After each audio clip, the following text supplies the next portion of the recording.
बहुत सारे लोग यदि किसी पद अधिकारी के विरुद्ध शिकायत करें तो शासक उस अधिकारी को निकाल दे।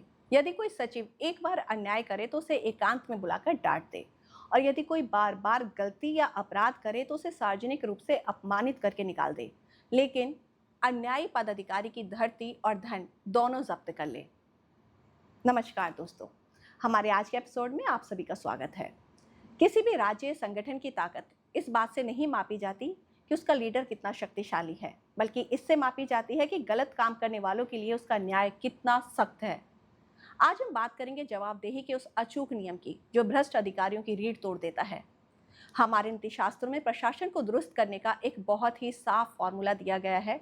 नीति कहती है कि बहुत सारे लोग यदि किसी पदाधिकारी के विरुद्ध शिकायत करें तो शासक उस अधिकारी को निकाल दे। और यदि कोई सचिव एक बार अन्याय करे तो उसे एकांत में बुलाकर डांट दे। जरा गौर कीजिए इस व्यवस्था पर।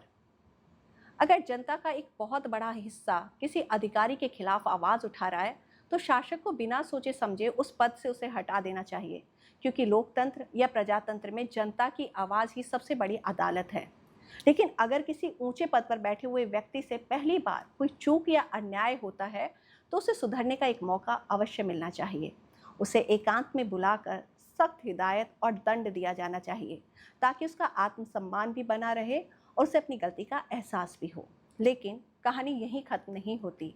नीति आगे कहती है कि अगर कोई अपनी आदतों से बाज न आए तो क्या करना चाहिए, और यदि कोई बार बार गलती या अपराध करे तो उसे सार्वजनिक रूप से अपमानित करके निकाल दे।